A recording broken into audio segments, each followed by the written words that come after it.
अब हम लोग अध्ययन करेंगे उत्तल दर्पण के लिए यू वी तथा एफ में संबंध है। इसके पहले मैंने आपको अवतल दर्पण का यू वी और एफ में संबंध बताया था, और इस वीडियो में क्या समझेंगे, उत्तल दर्पण के लिए यू वी और एफ में संबंध समझेंगे। ठीक है ना। तो देखिए, संबंध का मतलब उसमें भी बताया गया था कि फार्मूला मुझे सिद्ध करना होता कि 1/f बराबर 1/u प्लस 1/u कैसे प्राप्त होगा। ठीक, तो हम ज्यादा से ज्यादा क्या करेंगे, चित्र से समझने का ज्यादा प्रयास करेंगे। ठीक है ना। तो देखिए, सबसे पहले हम क्या करते हैं, यहाँ लिखा है उत्तल दर्पण। क्या लिखा है? उत्तल दर्पण। तो सबसे पहले हम क्या बनाएंगे, उत्तल दर्पण बनाएंगे। ठीक, ध्यान दीजिएगा उत्तल दर्पण कैसे बन रहा है।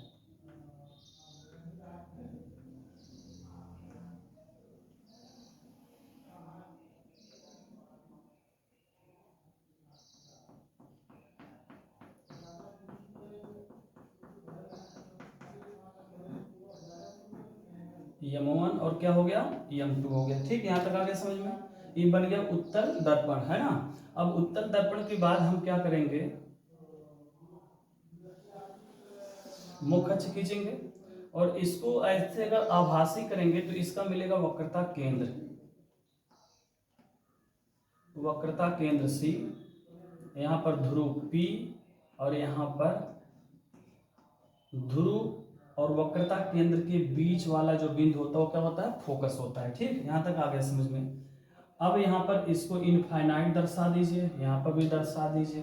ठीक, क्लियर हो गया। इसके बाद हम क्या करेंगे, ध्यान दीजिए, ये जो मुख्य अक्ष है, मुख्य अक्ष की किसी भी बिंदु पर आप एक वस्तु रख दीजिए। देखिए, हमने एक वस्तु रख दिया, इस वस्तु का नाम है ए और क्या हो जाएगा, बी हो जाएगा। ठीक, तो आपको पता होगा कि वस्तु के शीर्ष से किरण निकलती है, निकलेगी। तो पहली किरण निकलेगी मुख्य अक्ष के समांतर। ध्यान दीजिएगा, ये मुख्य अक्ष के समांतर गया।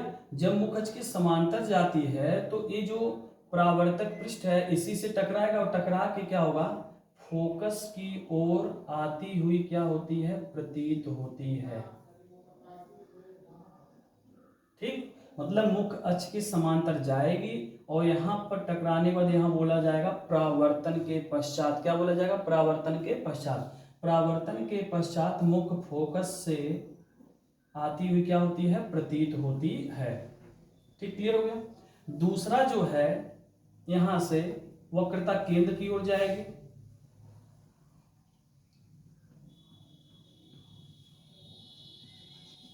वक्रता केंद्र। तो वस्तु की शीर्ष से जो दूसरी किरण गई है वक्रता केंद्र से होती हुई क्या होती है, प्रतीत होती है, परंतु परावर्तन के पश्चात वह उसी मार्ग से क्या होती है, लौट जाती है। ऐसा मैंने आपको पिछले वीडियो में जब स्थिति पढ़ाया था तो समझाया था उस समय। ठीक, तो ये हो गया हमारा उत्तल दर्पण के लिए, है ना। ये जो वस्तु रखा गया है, इस वस्तु के शीर्ष से दो किरणें निकली, एक मुख्य अक्ष के समांतर तो फोकस से आती हुई प्रतीत हुई, दूसरा वक्रता केंद्र से होती हुई गई तो टकरा के फिर क्या होगा, उसी माध्यम से क्या हुआ, वापस लौट गई। ठीक, अब ये एक दूसरे को इस बिंदु पर क्या किया है, प्रतिच्छेद किया है, अर्थात काटा है। जहां कटा यानी जहां कटा वहीं प्रतिबिंब बना, तो यहीं पर प्रतिबिंब बनेगा। ध्यान दीजिए, प्रतिबिंब बनेगा यहां पर, ध्यान दीजिए, प्रतिबिंब बन गया। ठीक, अब यहाँ पर इसका नाम हो जाएगा ए डैश और इसका नाम हो जाएगा, ये फोकस है, आप ध्यान दीजिएगा, और इसका नाम हो जाएगा बी डैश। ठीक, क्लियर समझ में आया। अब हमें क्या करना है कि बारी बारी से एक एक पॉइंट का मान रखेंगे। ठीक, वस्तु यहाँ पर है, मैं बोला था कि कोई भी दूरी लिया जाए तो कहाँ से लिया जाता है, ध्रुव से लिया जाता है। ये ध्रुव है और कोई भी दूरी होती है कहाँ से लिया जाएगा, ध्रुव से। तो मान लो वस्तु यहाँ है तो दूरी हम रखेंगे, वस्तु की दूरी कहाँ से रखेंगे, ध्यान दीजिएगा, ये हो गया वस्तु की दूरी, ये हो गया वस्तु की दूरी u। प्रतिबिंब की दूरी इधर हो गया v हो गया, मतलब b डैश तक हो गया प्रतिबिंब की दूरी। वक्रता त्रिज्या ध्रुव और c के बीच की दूरी वक्रता त्रिज्या हो गई, है ना। और आपको बाकी तो पता ही है, कोई दिक्कत नहीं है। अब हमें क्या करना, बारी बारी से एक एक का मान लिखना है। ध्यान दीजिएगा, पहले लिखेंगे हम लोग वस्तु की दूरी, तो वस्तु की दूरी क्या आ जाएगा, PB बराबर U। अब जरा ध्यान दीजिएगा, ये जो वस्तु रखा गया है, यह अगर यहाँ पर अगर इस बिंदु से एक लंब खींच दिया जाए तो हो जाएगा ये बाएं तरफ, किधर हो जाएगा, बाएं तरफ, और बाएं तरफ का मान होता है माइनस, क्या होता है, माइनस। ठीक, क्लियर हो गया। उसके बाद लिखेंगे हम लोग प्रतिबिंब की दूरी, प्रतिबिंब की दूरी। देखिए प्रतिबिंब की दूरी किधर है, P है और B डैश है, तो हो जाएगा PB डैश बराबर, देखिए दाहिने साइड है इसलिए प्लस रहेगा, प्लस B हो जाएगा। ठीक, यहां तक आया समझ में। उसके बाद वक्रता त्रिज्या, वक्रता त्रिज्या, देखिए वक्रता त्रिज्या C यहां पर, P यहां पर, PC बराबर प्लस R हो जाएगा। ठीक, क्लियर हो गया। इसके बाद फोकस दूरी लिखेंगे, फोकस दूरी, फोकस दूरी देखिए ध्रुव और फोकस के बीच की दूरी को बोलते हैं फोकस दूरी, तो PF है, क्या है, PF बराबर प्लस स्मॉल f हो जाएगा। यहां तक आगे समझ में ना। अब हम आगे सवाल लगाते हैं, ध्यान से बस देखिएगा कैसे लग रहा है। आपको पिछले वीडियो में समरूप बताया गया था कि दो त्रिभुज समरूप होते हैं तो उनकी संगत भुजाएं क्या होती हैं, आनुपातिक होती है। समरूप का मतलब जैसे यहाँ पर इसी में से मैं निकाल रहा हूँ, एक त्रिभुज देखिए यहाँ पर A, B और C बन रहा है, ध्यान से देखिएगा।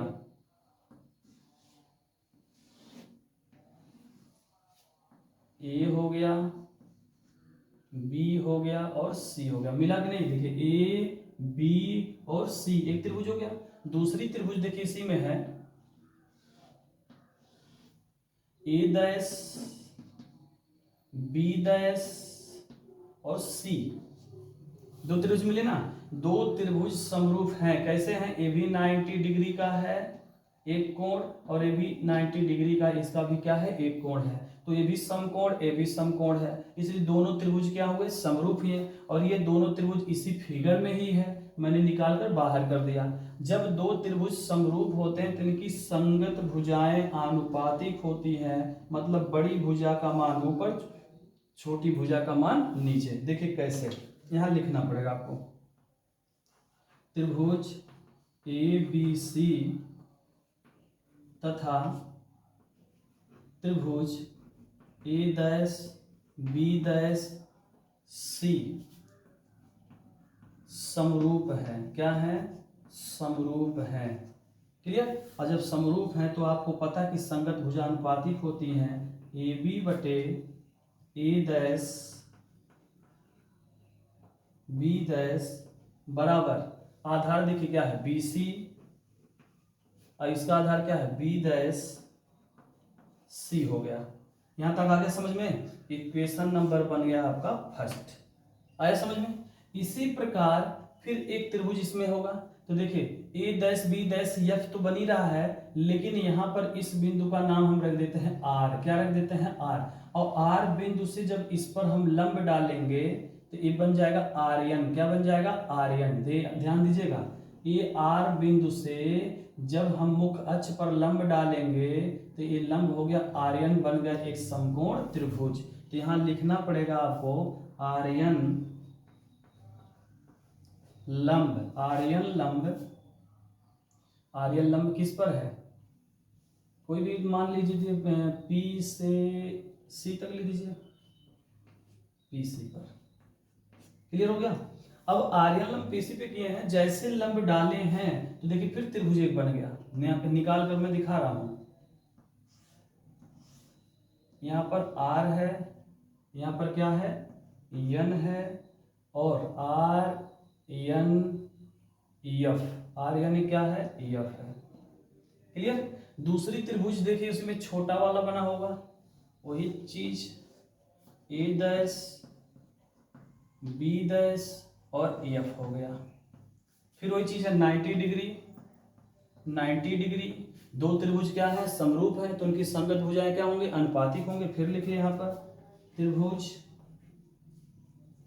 RNF तथा त्रिभुज ए डैश बी डैश एफ क्या है, समरूप है। जब समरूप है तो इसको भी लिखिए,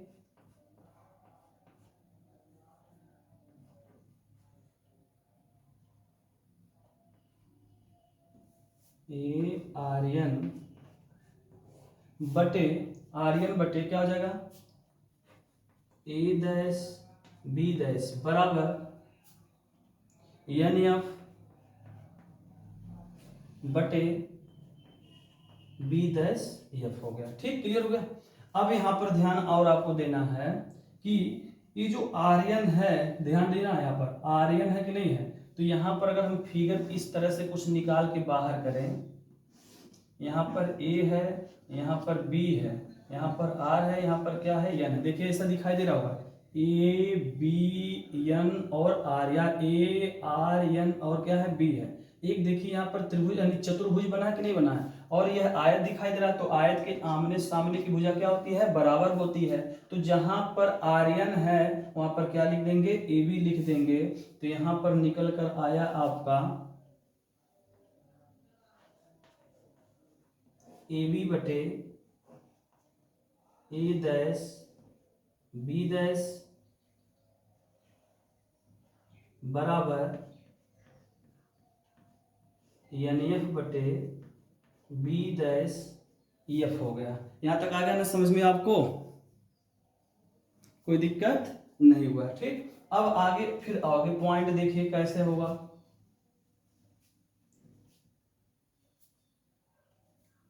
ये आ गया ना फिर समझ में, फिगर फिनिश नहीं कर रहा हूं, कोई दिक्कत नहीं है।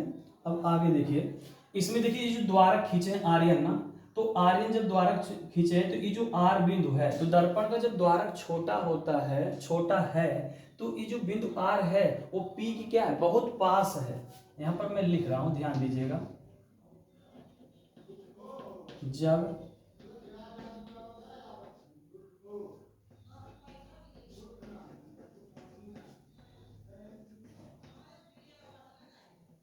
जब दर्पण का द्वारक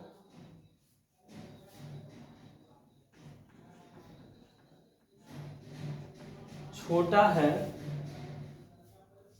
जब दर्पण का द्वारक क्या है, छोटा है, तो बिंदु आर बिंदु पी के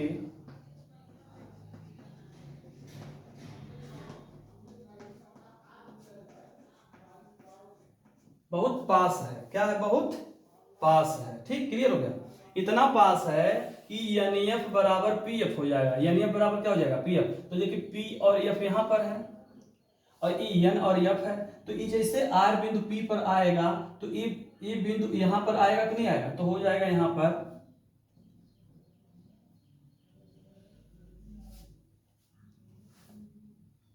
एन एफ बराबर, ये जो एन एफ बराबर है वो किसके बराबर हो जाएगा, पी एफ के बराबर हो जाएगा। क्लियर, मतलब आर बिंदु है और आर बिंदु पी के बहुत पास है। जैसे जैसे द्वारक छोटा होता जाएगा, छोटा होता जाएगा, तो वहां पर क्या होगा, ये जो एन एफ है, एन एफ कह रहे हैं, ये पी एफ के क्या हो जाएगा, बराबर हो जाएगा। तो यहाँ लिख दिया, जब दर्पण का द्वारक छोटा है तो बिंदु आर बिंदु पी के बहुत पास होगा, मतलब एक दूसरे के बड़े संपाती हो गए। तो इसलिए एन एफ बराबर क्या हो जाएगा, पी एफ। ये जो मान आया ना, इसमें मान रखेंगे। अब देखो, ए बी बटे ए डैश बी डैश बराबर, ये जो एन एफ आया है, एन एफ की जगह क्या लिखेंगे, पी एफ लिखेंगे, ये आया है बराबर। ठीक, आगे क्या लिखा, B dash F, B dash F. Clear हो गया यहां तक। अब हमें क्या करना है, इक्वेशन नंबर क्या बना देंगे, इसको 2 बना देंगे। बन गया इक्वेशन नंबर 2। क्लियर। अब इक्वेशन नंबर जब 2 बन गया है, अब समीकरण 1 और 2 को देखिए। अब समीकरण 1 और 2 को देखेंगे, इसको हम फिनिश करते हैं। चलिए, समीकरण 1 व 2 से देखिए समीकरण 1 और 2 जब लिखे हैं तो समीकरण 1 में ए बी बटे ए डैश बी डैश और समीकरण 2 में भी ए बी बटे ए डैश बी डैश है। ठीक, ये दोनों जब कैंसिल होंगे तो बचेगा आपके पास बी सी बटे बी डैश सी बराबर पी एफ बटे बी डैश क्या हो जाएगा, एफ हो जाएगा। बोलिए यहां तक आ गया समझ में कि कैसे ये निकल कर आया मान। समीकरण 1 में 2 का मान रखिए या समीकरण 2 में 1 का मान रखिए या समीकरण 2 में ए बी बटे ए डैश बी डैश का मान क्या रख देंगे, बी सी बटे बी डैश सी। तो वही हुआ कि ए बी बटे ए डैश बी डैश की जगह पर हमने क्या रख दिया, बी सी बटे बी डैश सी बराबर पी एफ बटे क्या हो गया, बी डैश एफ हो गया। ठीक, अब आगे और लड़ाई है ना। आ रहा है बाबू सब समझ में? चलो ठीक है, बस ध्यान से देखिए सब कुछ समझ में आएगा।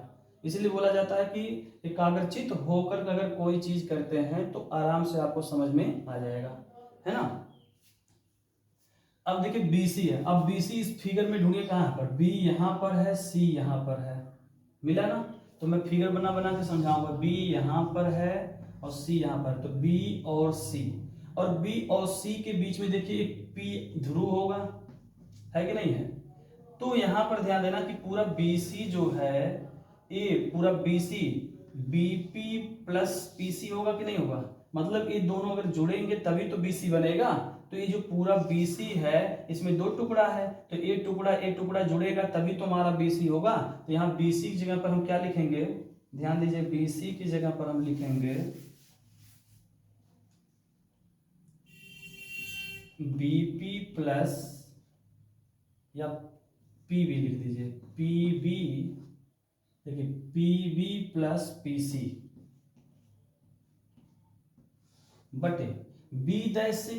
देखिए B डैश C, मैंने बोला था सभी दूरियां किससे लेना है, ध्रुव से लेना है। फिगर में ध्यान देना है, यहाँ पर P है, यहाँ पर B डैश है, यहाँ पर क्या है, C है। और हमसे पूछा क्या है, B डैश C पूछा, ये पूछा ना। तो मैं बताया था कि B डैश C जो पूछा है तो हम क्या करेंगे, पूरा में से इस थोड़े वाले को क्या करेंगे, घटा देंगे, है ना। तो यहाँ पर हो जाएगा PC माइनस PB डैश बराबर, हो गया यहाँ तक, ये आया ना समझ में कैसे आया है। देखिए P यहाँ पर B डैश C लिखा था तो B डैश C तो मिल गया, लेकिन कहाँ से लेना है, फिर ध्रुव से। मैंने बोला सभी दूरियां कहाँ से लेना है, ध्रुव से। तो यहाँ पर P निकाल लिया गया, B डैश निकाल लिया गया, C निकाल लिया, ये पूरी लाइन हो गया। और B डैश C तो पहले से यहाँ पर दिया है, तो किसके बराबर होगा, जब पूरे में से इसको घटाएंगे तभी तो इसके बराबर होगा। तो हो गया यहाँ पर क्या, PC माइनस PB डैश। आगे दिया PF, क्या दिया है, PF को तो ऐसे लिखेंगे क्योंकि फोकस दूरी है, बटे B डैश F है, क्या है, B डैश F कहाँ है, ध्यान देना यहाँ पर, इसी में मिलेगा, ये B डैश F। तो देखो ये B डैश और क्या हो गया, F हो गया, क्लियर हो गया। और दूरी कहाँ से लेना है, मैं बोला ध्रुव से लेना है, तो ध्रुव P इधर हो गया, B डैश F, ये दोनों पहले उठाया गया, दूरी कहाँ है, ध्रुव से लेना है। तो यहाँ पर B डैश F दिया ही है, तो हमें क्या करना, पूरे PF में से PB डैश घटा देना है। तो यहाँ लिखेंगे PF माइनस PB डैश। बोलो आया कि नहीं आया, आ गया ना समझ में। ठीक, अब हमें क्या करना, ये जो दिया गया मान है इसी मान को इसमें रखना है ना। चलिए आराम से रखा जाए, PB बराबर कितना दिया, PB बराबर माइनस U, चिन्ह सहित रखना है, U हो गया। PC का वैल्यू कितना है, PC बराबर है प्लस R बटे PC बराबर कितना है, R है, माइनस PB डैश कितना, PB डैश है V बराबर PF का वैल्यू कितना है, प्लस F है, बटे PF कितना है पता है, PF बराबर F है, माइनस PB डैश कितना, PB डैश कितना है, V है। क्लियर, समझ में आ गया। अब हमें क्या करना है, क्रॉस मल्टीप्लाई करना है ना। अब क्रॉस मल्टीप्लाई करने से पहले ए आर का वैल्यू आपको पता होगा, जब मैंने आपको बताया था आर और एफ में संबंध बताया था, तो आर और एफ का संबंध जब बताया गया था तो फार्मूला निकल के आया था, आर बराबर होता है 2F, आर बराबर क्या होता है 2F। तो यहाँ पर जहाँ आर मिला वहाँ पर 2f रखेंगे, आर बराबर 2f बटे आर बराबर क्या रखेंगे 2f माइनस वी बराबर एफ बटे एफ माइनस वी। हो गया। अब हमें क्या करना, क्रॉस गुणा करना है, मल्टीप्लाई करना है। कैसे, इसको बोलते हैं कैंची गुणा या वज्र गुणन बोलते हैं। तो पहले एफ में इसका गुणा करें तो हो जाएगा 2f square minus F we बराबर, इसमें गुणा किया जाए तो पहले एफ में इन दोनों का गुणा होगा तो बनेगा माइनस यू एफ, फिर एफ में इसका गुणा करेंगे प्लस बनेगा 2f स्क्वायर, फिर माइनस वी से गुणा करें तो माइनस माइनस का बनेगा प्लस, और v में u का गुणा कराएंगे तो u v आएगा, और माइनस प्लस बनेगा माइनस, तो 2f में v का गुणा करेंगे तो आएगा 2fv। क्लियर हो गया। अब इसमें देखो कैंसिल क्या होने वाला है, प्लस 2f स्क्वायर इधर भी है, प्लस 2f स्क्वायर इधर भी है, दोनों हो गए कैंसिल। ठीक, आगे देखिए यहाँ पर माइनस एफ वी है, इधर भी माइनस 2fv है, पक्षांतर कीजिए तो ये माइनस वाला इधर आएगा, प्लस बनेगा प्लस 2fv बराबर इधर बचा आपके पास माइनस uf प्लस uv बचा। अब यहाँ पर माइनस और ये क्या है प्लस है, तो प्लस माइनस तो जुड़ेगा नहीं, तो प्लस 2fv में से इसको घटाएंगे तो आएगा क्या fv बराबर माइनस uf प्लस uv आएगा। यहाँ तक आ गया। अब हमें क्या करना है कि यहाँ पर दो दो मान है, और दो दो मान में से हमको एक ही मान लेना है, 1/f लाना है। तो 1/f कब आएगा, जब हम भाग देंगे तभी तो आएगा। तो यहाँ पर देखिए कैसे,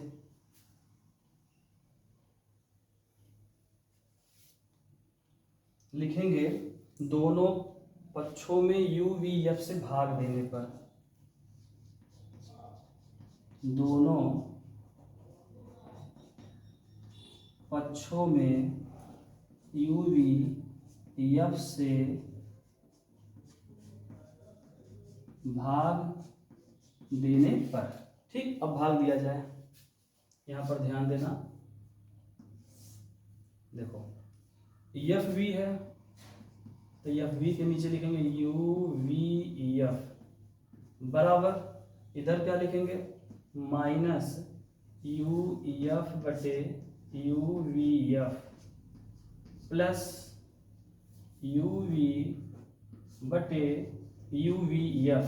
अब कैंसिल क्या होने वाला है, FV कैंसिल, बचा यहाँ पर 1/u, इधर UF U और F कट गया तो बचा minus 1/v plus UV cut गया तो बचा 1/f हो गया। अब पक्षांतर कर दीजिए 1/u, माइनस इधर आएगा प्लस 1/v बराबर 1/f, ऐसे लिखो, या 1/f इधर कर दीजिए 1/u प्लस 1/v आया ना, हेंस प्रूफ लिख दीजिए, हेंस प्रूफ। इस प्रकार हमने उत्तर दर्पण के लिए UV तथा F में संबंध भी क्या किया, पढ़ लिया। कोई दिक्कत किसी को नहीं है ना, तो आसानी से हमने क्या किया, प्राप्त कर लिया। कहीं पर अगर आपको दिक्कत हुआ हो तो आप खड़ा होकर अपने स्थान पे पूछ सकते हैं कि सर जी इस लाइन को बता दीजिए। ठीक, तो हम आराम से आपको बता देंगे। नहीं पूछना ना किसी को, ठीक है, तो अच्छी बात है, नहीं पूछना है ना। आराम से आप जब समझ कर लगाएंगे ना, समझ कर पढ़ेंगे ना, तो कोई चीज़ आपको कठिन नहीं लगेगा, बहुत आसानी से आ जाएगा। ठीक, तो इसको आप स्क्रीनशॉट ले लीजिए या तो पॉज करके आप इसको नोट कर लीजिए। ठीक।